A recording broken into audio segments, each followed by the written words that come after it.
Action. Happy Wednesday, everybody, and welcome back to What's the Vibe with Katie and Amy. Special 2 episodes in 1 week. Katie, you left us hanging, girl. I know. What's the vibe? Fugitive Franklin. Oh, he is the vibe. Yeah. I have a feeling there's more coming. There is. So much more. Yeah. Where is he? What's he up to? Yeah, I guess he went to California. You did. Yeah. So, taking you back, it's now 1974. Franklin's keeping a low profile. He is still evading the police. Finally a low profile. Literally. This is all it took. Jeez. Before I tell you about Franklin, though, there are 2 families that I want to tell you about. Let me get comfy. Okay. So I'm going to tell you about these 2 families, and then at the end I will tell you how they get in touch with Franklin, or how Franklin gets in touch with them. Okay. So I'm going to start with a woman named Sandra Brandenburg. Okay. So far, I forgot to ask, have you heard of Franklin? I haven't told you his last name, but... None of this sounds familiar to me. Okay. No. I'm wondering if the second part will. Okay. Because this was apparently a pretty popular story. I mean, we're to 1974 now, the year of my birth. Fair enough. So let's see. I don't know. At night, my mom's telling me, "Did you know there's a man named Franklin on the loose?" Fugitive What? Franklin's on the loose. I was already a scared kid. I didn't need that. I just mostly meant, I know you listen to other podcasts. You know, I'm constantly listening to true crime. I know. And if I'm flipping through the channel, I'm like, Aunt Kim was like the other day, was like, "You want to come over and watch true crime?" Yes, I do. Yes, I do.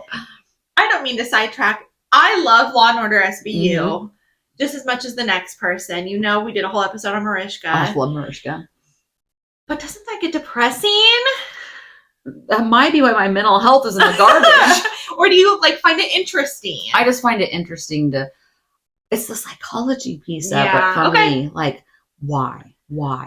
And I mean, it doesn't hurt to watch because I definitely stay vigilant. I'm definitely keeping an eye on my surroundings. Josiah, my son, is the most vigilant person I've ever. Really? Oh yeah, he's always. Sometimes I'll zone off, and he'll be like, "Did you see that crazy stuff over there?" And I'm like, "Who? What? Where?" So maybe where are we? I'm just a confused grandma. Sorry. Grandma doesn't pay attention to knife-wielding maniacs. But sometimes it gets my senses up. Okay. I'll give it that. But yeah, you're right. Maybe I should try something else. I mean, no, if you like it. Jake loves it too, but I don't know. I need a woman talking to ghosts or some lighter drama. I need a ghost. Tell me something lighter. Okay. Yes, so sorry. No, it's okay. So, Sandra Brandenburg, and I really have to think every time I say her name because Brandenburg. Sandra Brandenburg. Sometimes we lose the ability to use words. That's fun for a podcast. Yeah. So, Sandra is a divorced mother of 4 from living in North Carolina when she meets a man named Brandon. Brandenburg. No, her name was Brandenburg. I know, it is confusing now. Yeah. Brandon Williams, I think is his name. Okay. So she hits it off with Brandon.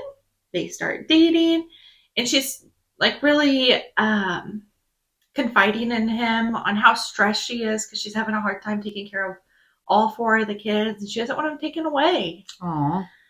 So Brandon loves the kids and says, "Let's get married then. I'll help you take care of them. We'll be a family." Aww. I know. Wonder what that's like. I know. I was just going to say, where'd she meet him? Because I'm having some trouble. I don't have it in here, but I read an article that she said they met at church. Oh, that's the problem. I need to get up early on Sunday. Yeah. So. Okay. So they're together, and unfortunately, it's not all sunshine and roses. Not because of anything like Franklin, but Sandra gets arrested. What? Sandra? Now, she has developed a habit of writing bad checks. Oh.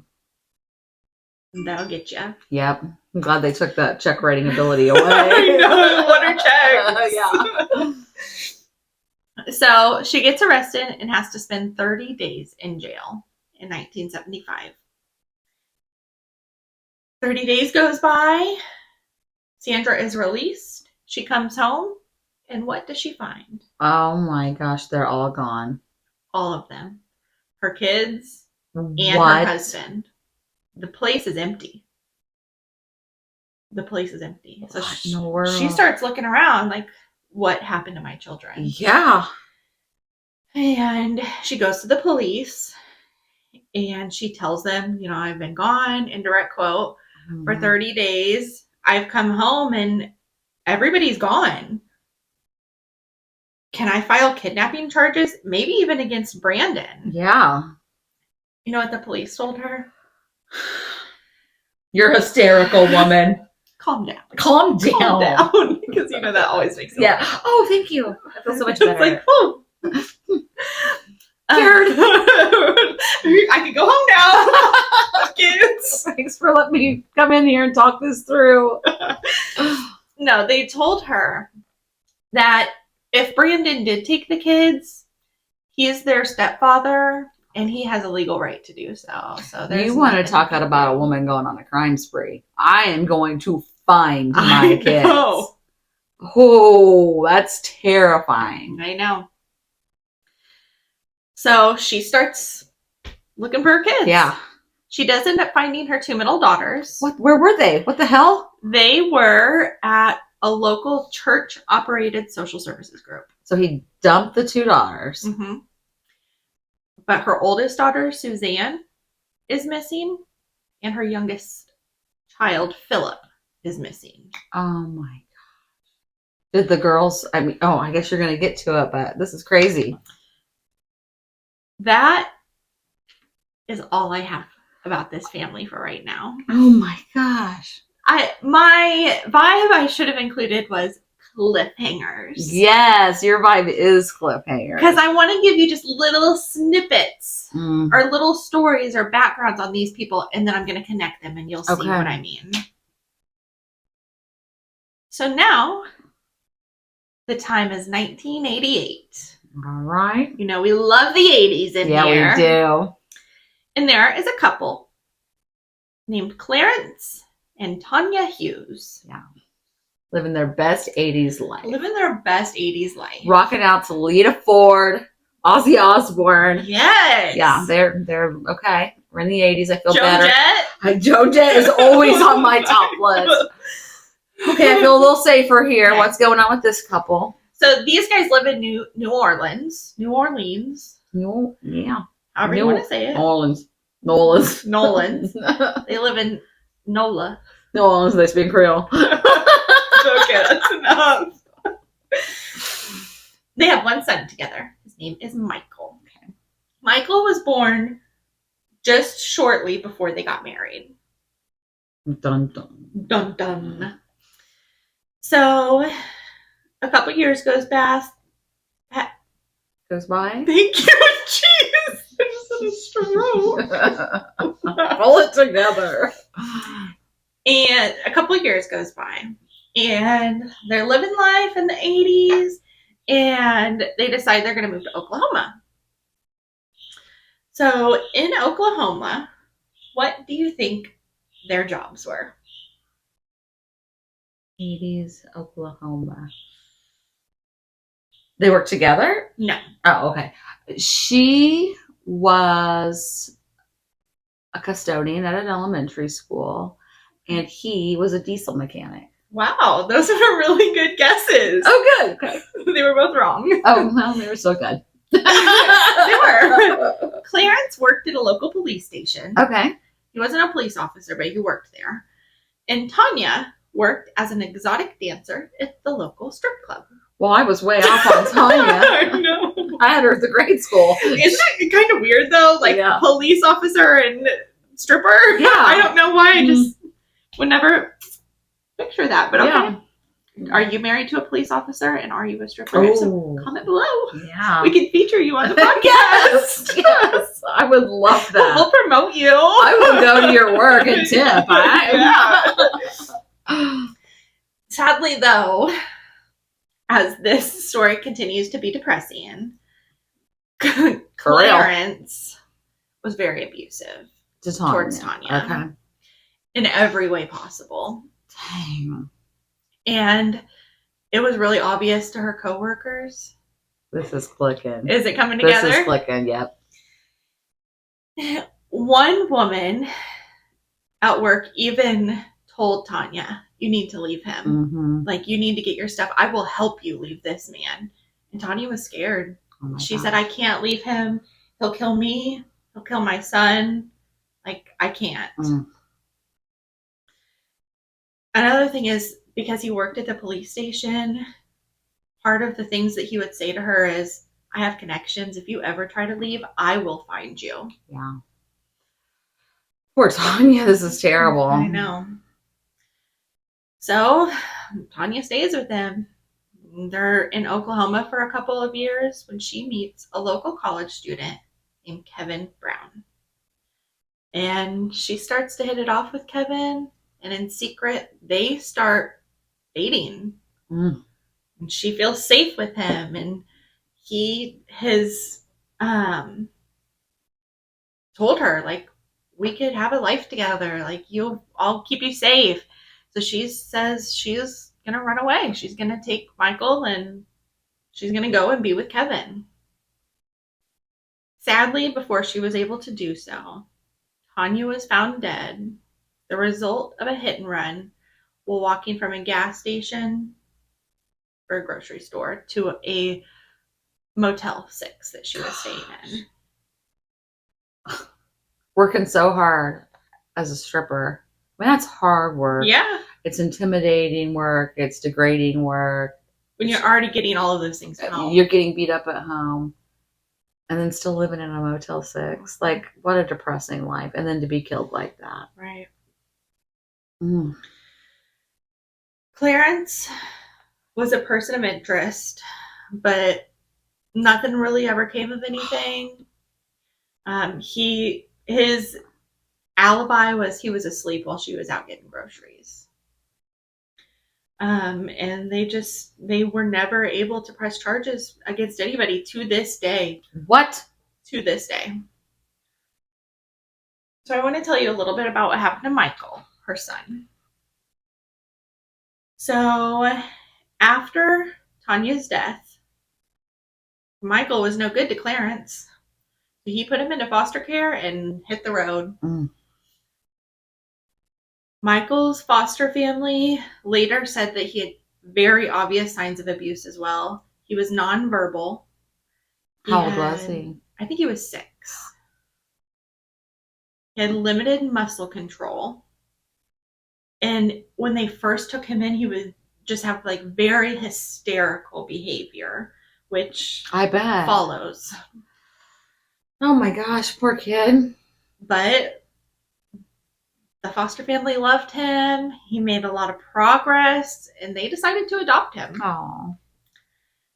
In the meantime, part of the process to adopting, which I don't know if this is still a thing, but you have to do a DNA test. Okay. If your parents are still in the picture or still alive. They have to sign away their rights kind of thing. So you gotta find the dad.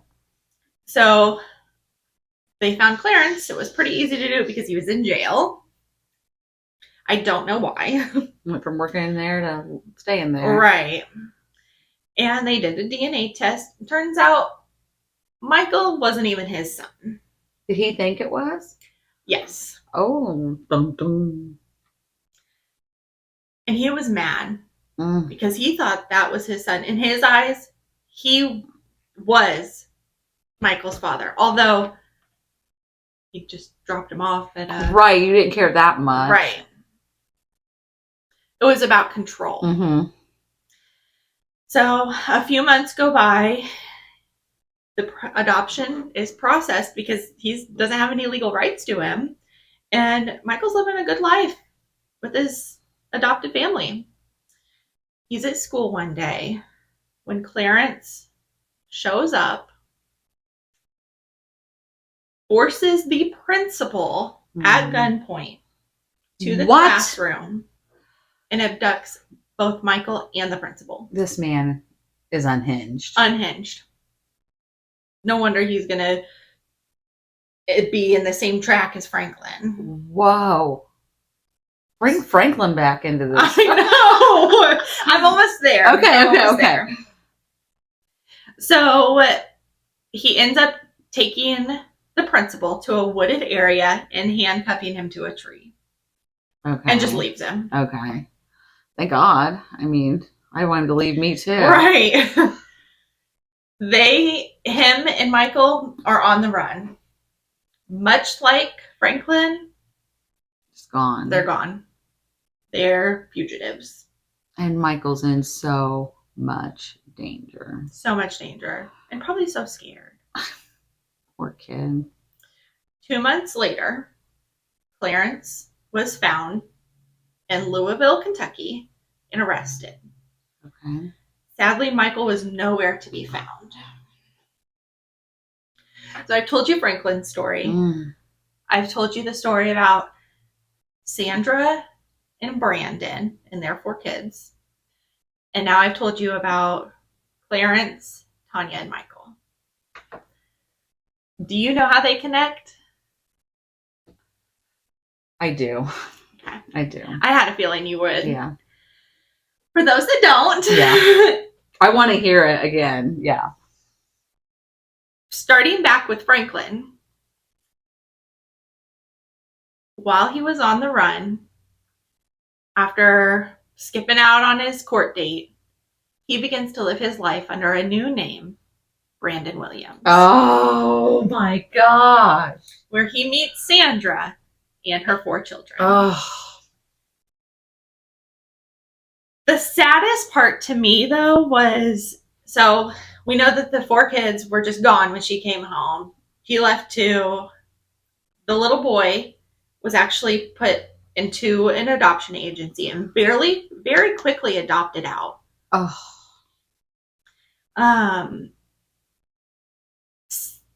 Suzanne was the youngest girl's name. Sorry, there's a lot of names in here.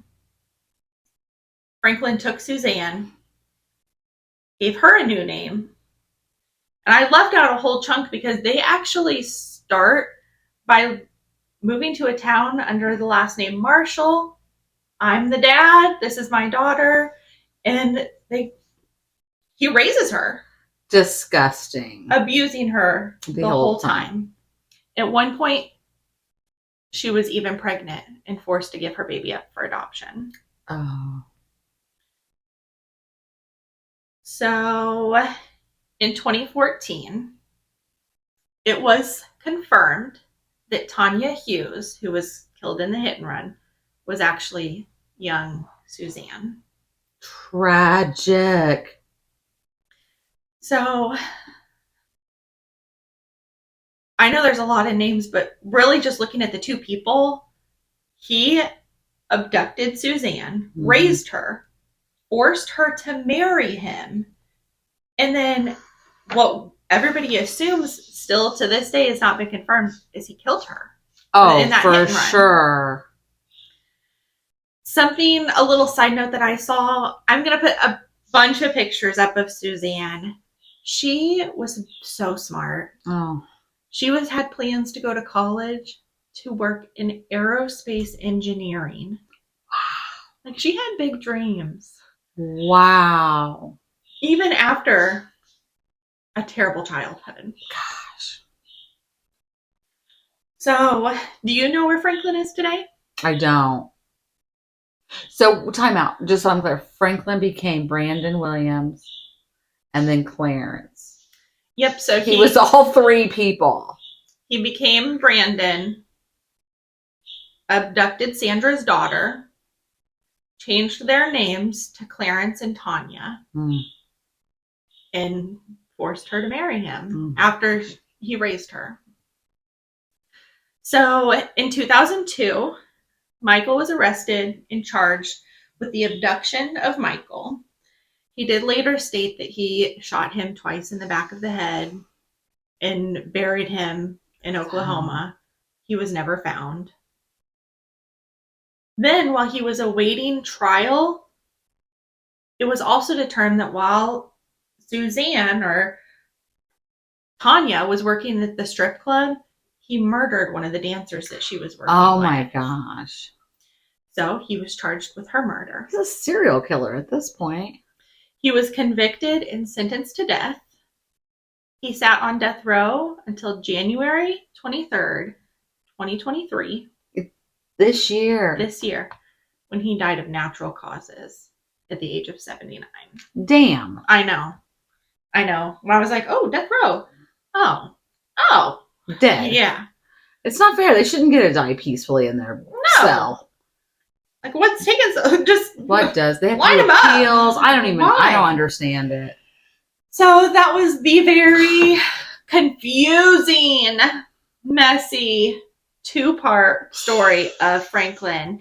And I wanted to tell the story in 2 parts because, kind of like you said in the last episode, it doesn't excuse his behavior, but can you imagine what he wouldn't have done had he been in a loving home? Nurtured at once. But had one single person.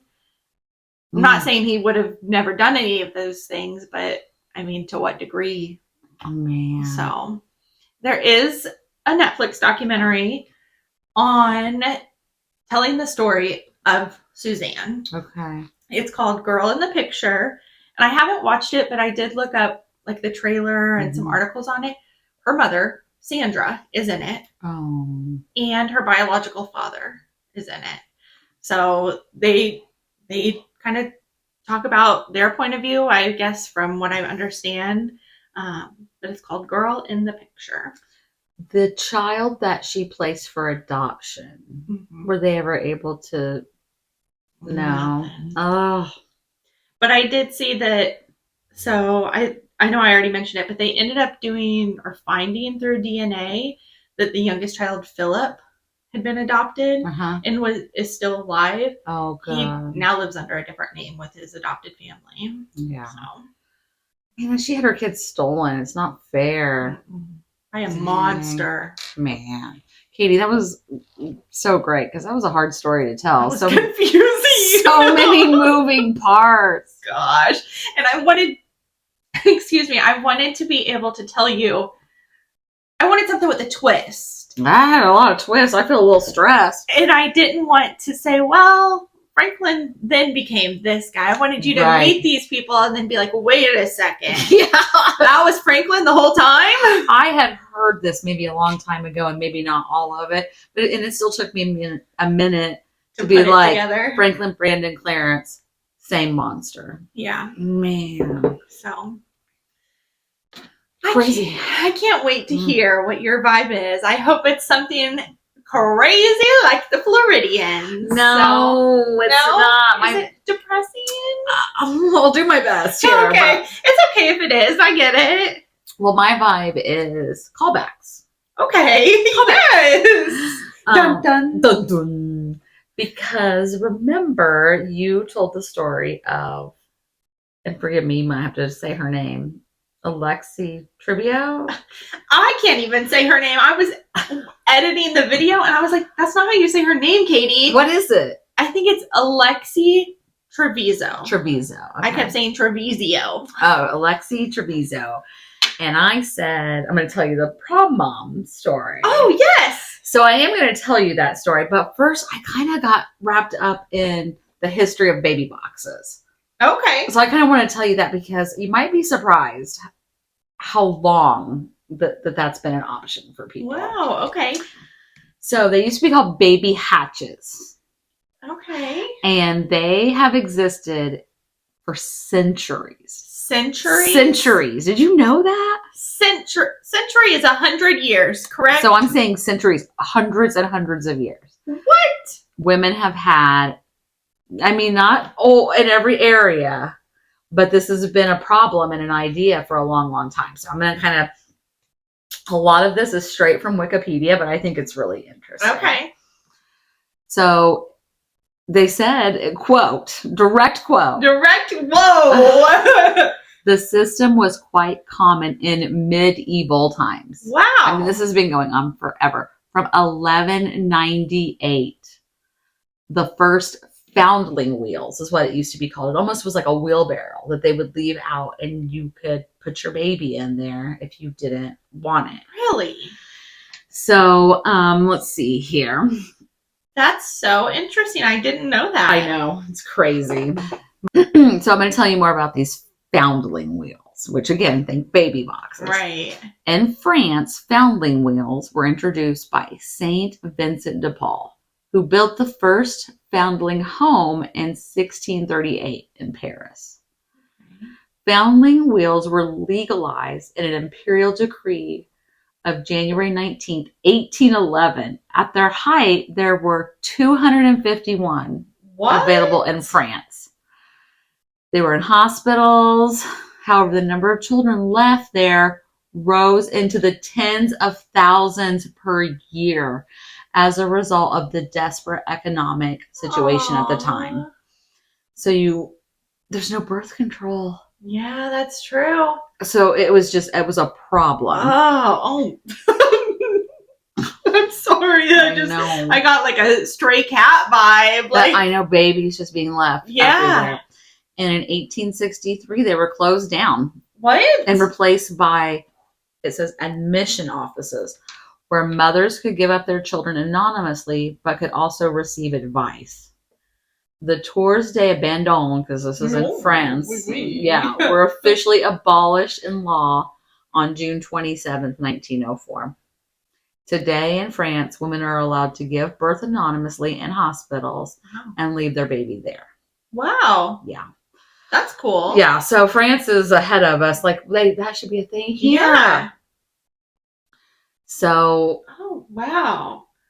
One main reason many babies have been abandoned, especially in the past, was that they were born out of wedlock. Okay, that makes sense. Today, baby hatches are more often intended to be used by mothers who are unable to cope with looking after their child and do not wish to divulge their identity. So, in third world countries, I mean, it's just been a huge problem. Being able to go to the hospital, have a safe delivery, and be able to leave, those babies are so much safer. Because, what if a mom is really that panicked or scared, even if she plans to take the baby to a safe haven, what could happen in that 24, 48 hours that she has that baby and takes it home? Right. Thinking about it now, maybe that is an option for us. Like, say I have a baby. It has been 9 months. It's been 9 months. I birth. What's the vibe? It's getting weird up in here. I guess I could go to the hospital and be like, don't tell anybody I'm here, and help me contact an adoption agency. Yeah, I guess. I don't feel like it's talked enough about, though, if that is like a true option where people could. I'm sitting here questioning it. Do that. And, yeah. Because is it not? Because there are baby boxes. So. Right. Interesting. But I think it was you that posted on our Facebook page that Indiana has more baby boxes available than any other state. Yes. In the United States. Yep. And I saw that they just actually put another one. I think it was open 2 or 3 days ago. I don't remember where, but it was in Indiana. So I think we're up to 104 now. I remember when I saw maybe on the local news that they got one in Williamsport, which I'm from a very small town, Attica, Indiana. Williamsport is the next town over. So I love that it's getting into those rural communities too. But I tell you all of that and the history of baby boxes and remind everybody that is an option to tell you about Prom Mom. Prom Mom. Remember I said this reminds me of the Prom Mom stories? So this is before your time. This happened in 1997. Oh, before my time? I was just a wee baby. What year were you? 1996. Yes. Yeah. And her mom decided, I'll take this baby. I'll keep her. She's okay, I guess. Yeah. That's right. It wasn't before your time. But it was a weird time to me because I can remember 1997. You cannot. Right. And I remember going to my prom in 1992. And so I was putting myself there and I'm like, what did I know about options if you got pregnant? I certainly knew about abortion. Mm-hmm. I knew about adoption. Right. I knew about teen moms. There were teen moms in my school, like everybody's school. Yeah. So, but one thing I never thought about doing. Yeah, tell me more. Was concealing my entire pregnancy and then smothering a baby. I never considered that as an option. I can't even imagine the stress, just the weight you would feel trying to conceal an entire pregnancy. I don't know how some women just carry different or like look different when they're pregnant. I'll see if I can find a pregnancy picture of me so we can put it up here because there wasn't no hiding it. Okay. That's so wild. Let alone putting on a strapless prom dress at 9 months pregnant. Let me just show you a picture. 9 months. 9 months. This is a picture of Melissa Drexler the night she delivered her baby. What? First of all, she doesn't even look like a high school student. I know. Do you think she looks older? Yes. Yeah, me too. Yeah. But, wow. Okay. Yeah. She doesn't look pregnant either. No. So she went to her senior prom. She was 18 years old. And she had never told the father that she was pregnant. Oh my gosh. Her and her friend went into the bathroom. And she told her friend, I'm having a very heavy period. So go tell our dates that I'm going to be a while. Okay. She was in the bathroom for 20 minutes, Katie. 20 minutes. Delivers a live baby alone. Other people reported after the fact that they would go into the bathroom and they thought someone was having sex in the stall. Because of the groaning and the noises that she was making. I will not reenact that. Thank you. I don't know why that was even an option, but I considered it for a moment. Sorry, this is not funny. Then she used the like jagged edge of the side of the trash can to sever the umbilical cord. Oh. I have a question that you can or do not have to answer. How long were you in labor for your first baby? Because I don't know if you do it, but I sure do get a lot of hard times from my mom. I was in labor with her for so many hours every year that my birthday comes around. Right. So what are these, Alexee? Now this girl, 20 minutes? I'm so glad you asked that question. Because, yeah, it takes a while. Like, I remember being at home and, like, hey, listen, this is the first 3 back pains. I was like, we got to go to the hospital. Right. We've got to go to the hospital. I'm going to need pain meds soon. So, and then I was at the hospital for another probably 10 hours. Right. Before Gabe was born. Like, it takes a while. But what Melissa Drexler didn't tell anybody is before she even started getting ready for prom, her water had broke. And she thought it was a good idea to still go to prom? What? I would be so scared. Okay, you're 18 years old. You know that once your water breaks, you're going to have a baby. Yes, yeah. Period. Why would you put on a formal gown, take pictures, and then go to the prom? Because a baby is coming. I mean, you could at least put your dress on, take pictures, and then be like, oh, I don't feel good. Yeah. Like, I think I'm going to stay home. That would have been the safer option for her, to deliver this baby at home. Wow. So, after she severs the umbilical cord herself in the ladies' room at prom. What? This is 1997. She finds a trash bag, probably. You know how I do this at work. I'll put more trash bags on the bottom of the trash can. So probably a spare trash bag. Ties the baby inside and puts it in the trash can. What? The baby was not crying? Not after she smothered it. Wow. She then, there are conflicting reports, but the popular, at least word on the street is 1997. She went out to the DJ and requested a song. Shut up. 1997. Can you guess the band? The band? I like playing this. Was Can you it guess? The Offspring? Think heavy metal. AC/DC? Oh yeah, that's not a bad guess. She actually requested Unforgiven by Metallica. Why? Why? And then danced. Just pretended like nothing happened? Nothing happened. Not a single other person knew she was pregnant. No. What? Later, people were like, we had no clue. She was described as polite, quiet, reserved. She had dreams of being a fashion designer, going to fashion school. She was going to get a part-time job that summer, working in a boutique before she went to college. You're telling me she didn't start eating more? She didn't gain an extra 3 pounds? Like, what? Apparently not. Somebody reports a mess in the bathroom. Katie, there's blood everywhere. Yeah, how do you don't just give birth and go back to dancing? Well, you do. You're not supposed to, at least. So the janitor went in there to clean up the mess, picked up the trash bag, and realized the weight of it. She was pulled aside because everybody knew she had been in the bathroom for a long time. Immediately confesses. What? Yeah.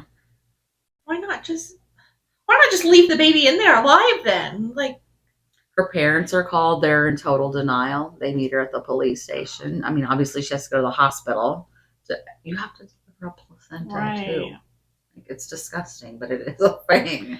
I'm picturing you grew up in a small town. I grew up in a small town. Everybody knows everybody's business. So the moment the music stops, comes to a halt in the middle of prom, everybody is in formal wear. She ruined prom in 1997. Did they even get to have prom after the next year? Like, I'd be pregnancy test at the door. Right. Yeah.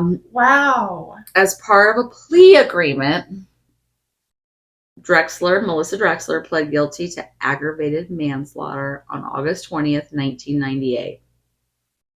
As of 2011, court transcripts have not been released. She was sentenced to 15 years in prison. On November 26, 2001, she was freed on parole after serving 3 years and 1 month. That's a lot different than what it sounds like from what I've read that Alexee's going to be sentenced to. Yeah, I wish I should have her age, but obviously she's like, what, 44 or something right now? She'd be younger than me. Yeah. I did read that she is now married with 2 living children. But she will forever be labeled Prom Mom. That is. I wonder if her children know that story. How could they not? You search Prom Mom on TikTok and you're going to find some stories about it. It's still very... Around that same time, there was another... her name was Amy Grossberg. I'm not going to tell that story. We're done with these baby killing stories after this. But her and her boyfriend conspired together. Got a hotel room. I think I've heard that story. Yeah, and delivered and then threw the baby in the dumpster. I would like to say it was the time and people weren't as educated, but Trevizo was this past year. Right. So we got to keep educating people that there are other options. And if you're scared of your parents, hey, that ain't shit compared to prison. Prison. Tell them what it's like having no windows. Oh, it's terrible. And the weight of carrying around that you murdered your baby. Right. Oh my gosh. Especially like when you now have 2 kids and they're growing up and they're getting older and they're experiencing life. Doesn't that make you wonder what the other child's life would have been like? Right. Just the other day, there was a nurse, and you probably, I'll tell you after. Okay. But there was a nurse at our work, and I was talking to her, and somehow it came up. And I was like, how is that even possible? And she said, I don't understand it. Because if we have and she's an emergency room nurse. Oh. If we have a patient in the emergency room and they're in the bathroom for more than 3 minutes, we're up in there. Wow. Because they could faint. They could hemorrhage. That's they could, true. Whatever's going on with them, they shouldn't be alone if they've come in through the emergency room. So that's just an interesting tidbit for your case where she was able to do that in the hospital for even. 20 minutes. So I just wanted to do a little callback. I said I would tell you about the Prom Mom, so now I have. Thank you. That's all I've got for this week. Well, that is. We've been on a wild ride. We made it dark as You're hell, right. but yeah. Well, that concludes another episode of What's the Vibe for this 2-parter. It's been so fun. We haven't done a 2-part or a surprise or anything kind of crazy yet this season. So that's exciting, but that's all we've got for today. So stay vibing.